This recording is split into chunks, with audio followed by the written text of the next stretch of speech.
الحمد لله الحمد لله الذي أنعم بنعمة الإيمان والإسلام بهما تتم الصالحات.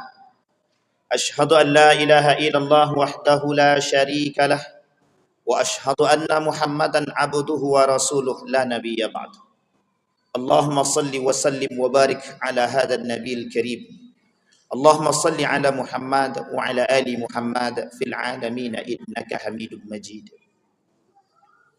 Ittaqullaha haqqa tuqatih wa la tamutunna illa wa antum muslimun. Innallaha wa malaikatahu yusalluna 'alan nabi. Ya ayyuhalladzina amanu sallu 'alaihi wa sallimu taslima. Wa qala Allah ta'ala ya ayyuhan nasu ittaqu rabbakum alladzi khalaqakum min nafsin wahidah wa khalaqa minha zawjaha wa batha minhuma rijalan katsiran wa nisaa'a wattaqullaha alladzi tasaaluna bihi wal arham innallaha kana 'alaikum raqiba. Wa qala Allah ta'ala ya ayyuhalladzina amanu taqullaha wa qulu qawlan sadida yuslih lakum a'malakum wa yaghfir lakum dhunubakum wa may yuti'illaha wa rasulahu faqad faza fawzan 'azima.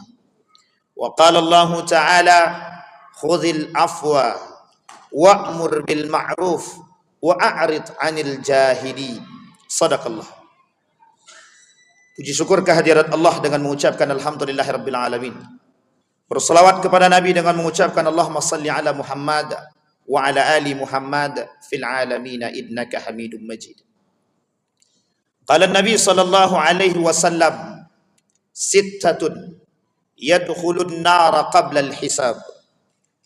Qila man hum ya Rasulullah? Qala al-umara'u bil jur wal arabiyyatu bil asabiyyah wad dahaqin bil qibr wat tujjaru bil khiyanati wa ahlur rasatiq bil jahli wal ulama'u bil hasadi. Ma'asyiral muslimin rahimakumullah. Baginda Nabi Muhammad sallallahu alaihi wasallam berkata dalam satu hadis, kata Nabi, ada 6 golongan yang bisa diambil dalam kitab Nasaihul Ibad. Kata Nabi, ada 6 golongan yang menjadi penghuni neraka, yang masuk ke dalam neraka tanpa hisab. Salah satu di antara 6 tersebut yang mau kita mulai dari nomor 1, al-umara'u bil jur. Kata Nabi, al-umara'u bil jur. Arti al-umara'u bil jur artinya pemimpin yang zalim. Pemimpin yang penuh dengan kedurhakaan. Pemimpin yang sombong. Pemimpin yang angkuh. Pemimpin yang memperjualbelikan rakyat. Pemimpin yang berkuasa atas nama rakyat. Satu ketika Imam Hasan Al-Basri berkata, kelak ada kelompok, ada manusia, ada bentuk manusia yang menangis, menyesal paling kencang di hari kiamat. Kemudian beliau melanjutkan perkataan tersebut. Siapa mereka? Mereka adalah orang yang dengan kekuasaan, birriyasati liyusibu bihi, liyusiba minhud dunya. Dengan kekuasaan mereka menyiksa rakyatnya. Dengan kekuasaan mereka mencari dunia. Dengan kekuasaan mereka mencari sesuatu untuk kepentingan diri mereka. Dalam kategori ini kata Imam Hasan Al-Basri, mereka adalah orang-orang calon-calon pemimpin yang durhaka. Ibnu Khaldun dalam kitab Al-Muqaddimah mengatakan 3 karakteristik kehancuran satu kaum. Nomor yang pertama disampaikan oleh Ibnu Khaldun adalah pemimpin yang cinta akan harta dan dunia. Ma'asyiral muslimin rahimakumullah.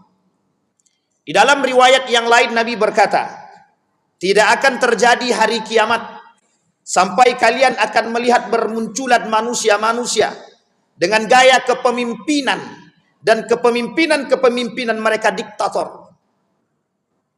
Merasa paling hebat otoriter, merasa paling kuat berkuasa, sehingga menindas rakyat.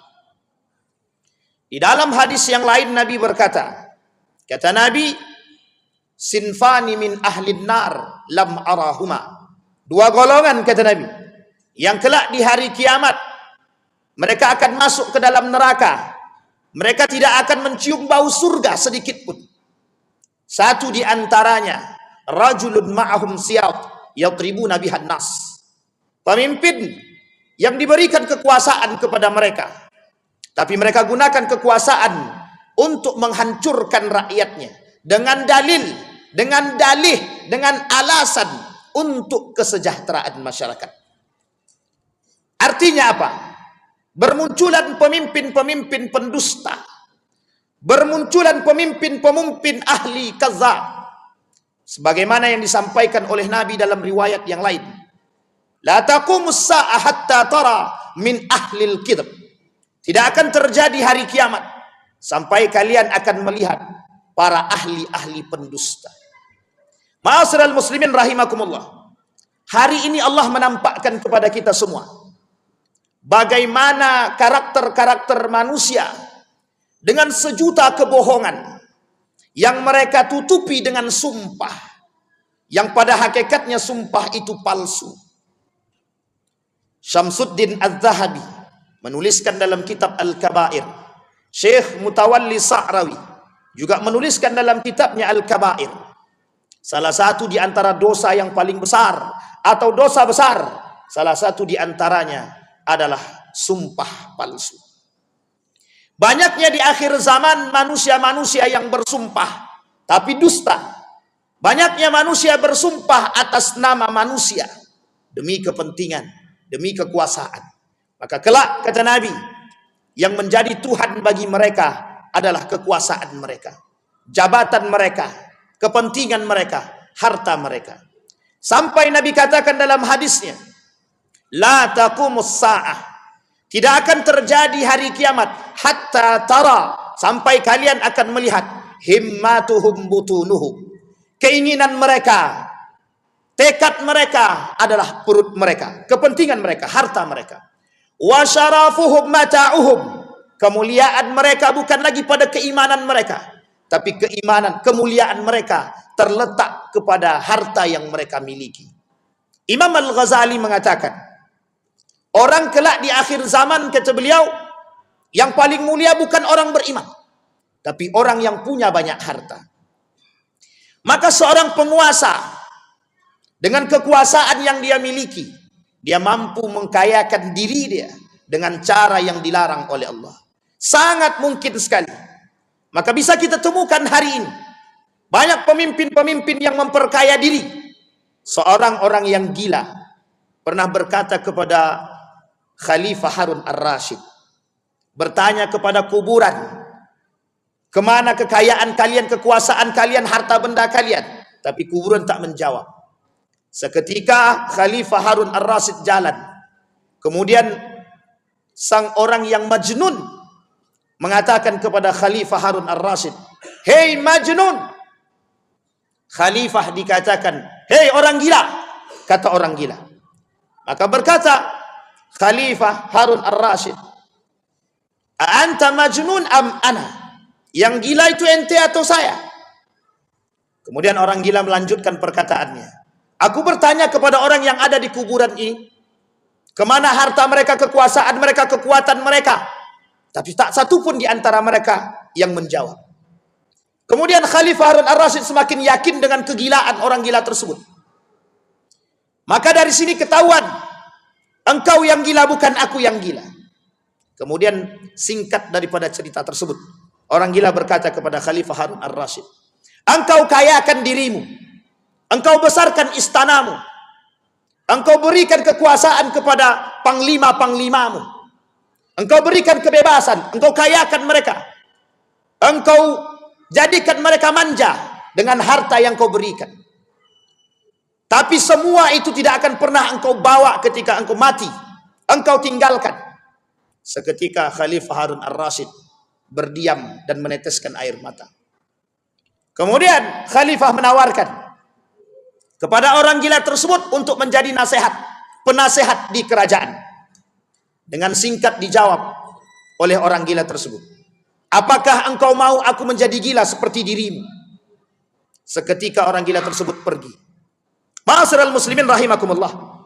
Dari cerita tersebut kita lihat, ketika itu Khalifah Harun ar-Rasyid yang menjadi salah satu lawan bicara daripada orang gila tersebut. Hari ini perkataan itu menjadi seolah-olah terbukti. Manusia hari ini berpikir syarafuhum mata'uhum. Kemuliaan itu bukan karena iman. Kemuliaan itu adalah karena kekayaan. Setiap orang berusaha mencari kekayaan agar dipandang mulia. Jika dia punya harta melimpah, seolah-olah menjadi manusia yang paling mulia, mampu berkuasa. Bayangkan hari ini apa yang tak bisa dilakukan dengan mereka yang punya harta. Sampai-sampai harus membeli hukum, sampai-sampai harus melakukan sesuatu yang tidak diinginkan. Mereka punya harta, sehingga bermunculan perkataan-perkataan yang menjadi simbol pada masyarakat kita hari ini. Wajar dia sombong, kan dia kaya. Wajar dia sombong, kan dia berilmu. Jadi kesombongan itu menjadi satu kewajaran bagi mereka yang kaya dan berilmu. Ma'asyiral muslimin rahimakumullah, yang menjadi tradisi hari ini. Sehingga semua orang berlomba-lomba ingin menjadi kaya. Sehingga semua orang berlomba-lomba ingin menjadi penguasa. Tapi yang tidak kita inginkan hari ini, berlomba-lomba menjadi penguasa dengan cara-cara yang tidak diinginkan oleh Allah. Bahkan menghalalkan yang haram dan mengharamkan yang halal. Membenarkan yang salah dan menyalahkan yang benar.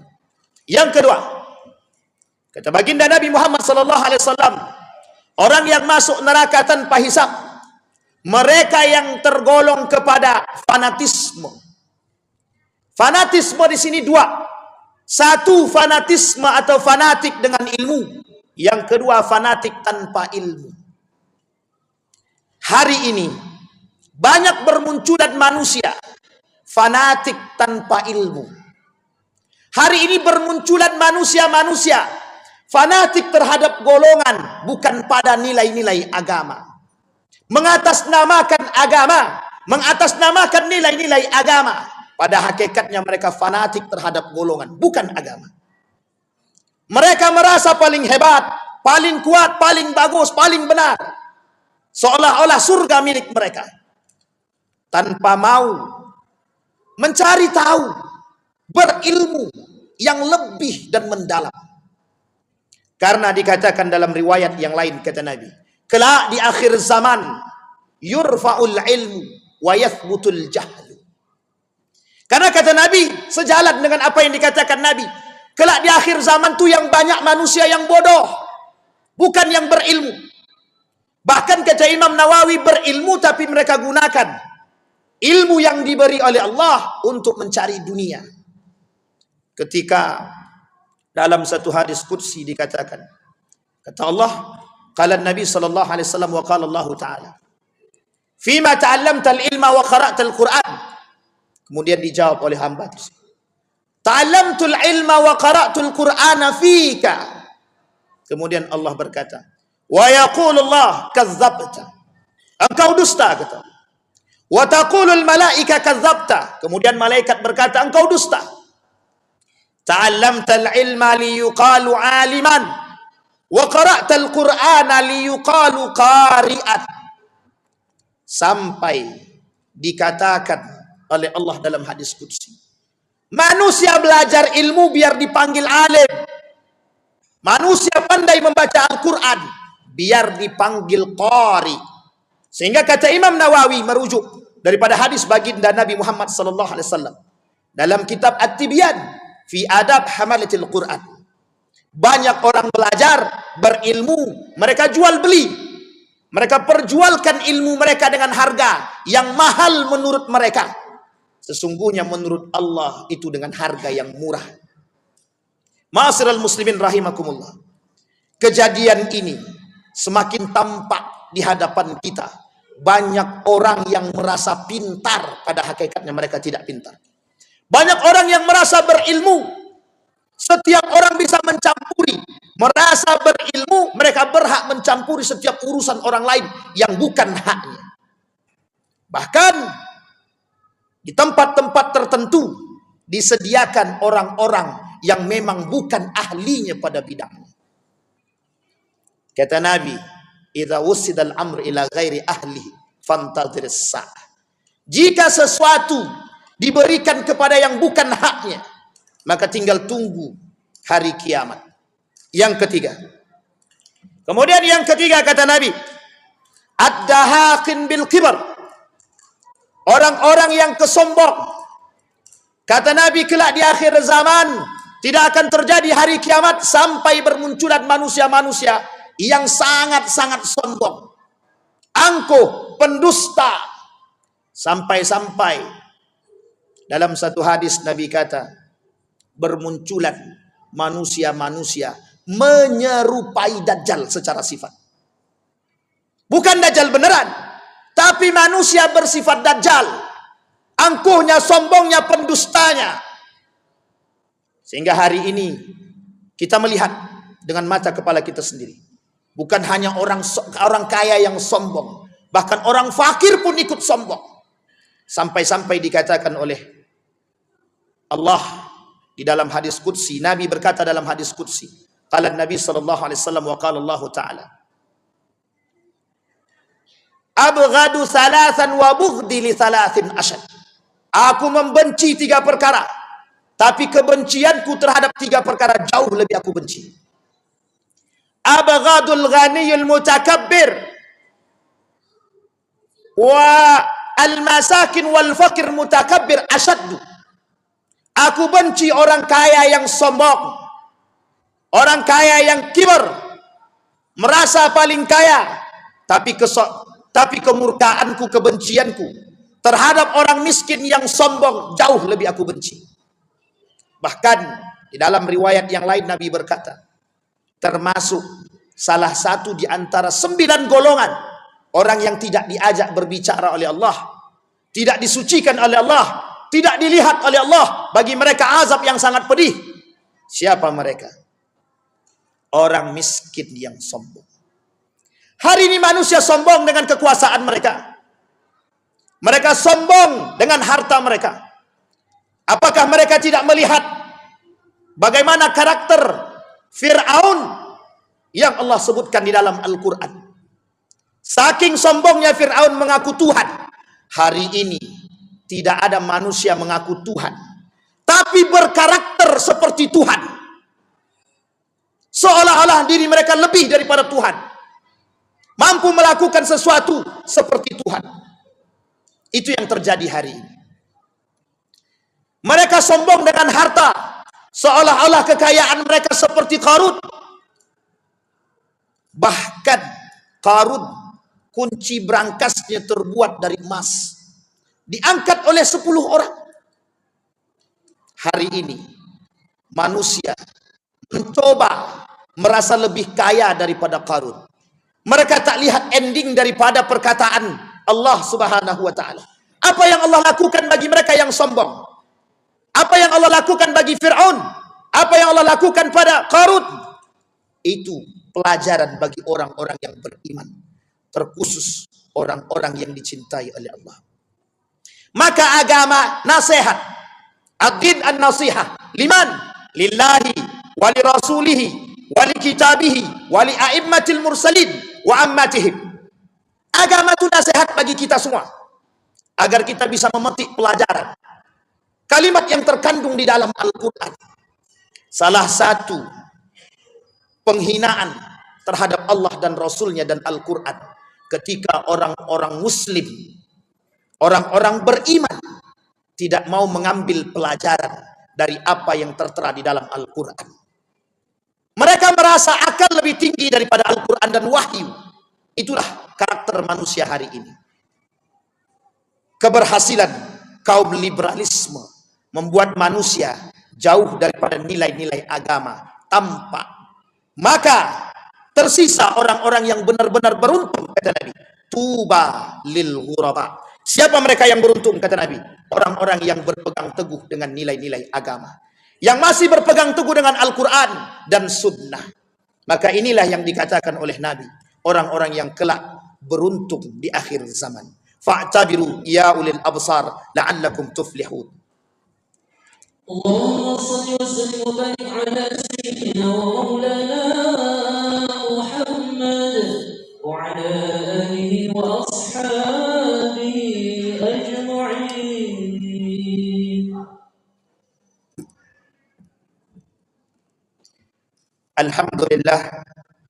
الحمد لله الذي أرسل رسوله بالهدى ودين الحق ليظهره على الدين كله وكفى بالله شهيدا. أشهد أن لا إله إلا الله وحده لا شريك له وأشهد أن محمدا عبده ورسوله لا نبي بعد. اللهم صل وسلم وبارك على هذا النبي الكريم. اللهم صل على محمد وعلى آل محمد في العالمين إنك حميد مجيد. اتق الله حق تقاته ولا تموتن إلا وأنتم مسلمون. إن الله وملائكته يصلون على النبي يا أيها الذين آمنوا صلوا عليه وسلموا تسليما. اللهم اغفر للمسلمين والمسلمات والمؤمنين والمؤمنات برحمتك يا ذا الجلال والإكرام. اللهم أعنا على ذكرك وشكرك وحسن عبادتك. اللهم انصر إخواننا المجاهدين في فلسطين وفي غزة وفي كل مكان. اللهم دمر اليهود. اللهم أهلك الكفرة والمبتدعة والمشركين أعداءك أعداء الدين. اللهم اختمنا بالصالحين. اللهم اختمنا بالصالحين يا رب العالمين. اللهم انفعنا بما علمتنا وارزقنا علوما تنفعنا في الدين والدنيا والآخرة. اللهم اجعل القرآن العظيم ربيع قلوبنا ونور صدورنا وجلاء أحزاننا وذهاب همومنا وغمومنا. ربنا آتنا في الدنيا حسنة وفي الآخرة حسنة وقنا عذاب النار. عباد الله، إن الله يأمر بالعدل والإحسان وإيتاء ذي القربى وينهى عن الفحشاء والمنكر والبغي يعظكم لعلكم تذكرون. أقم الصلاة.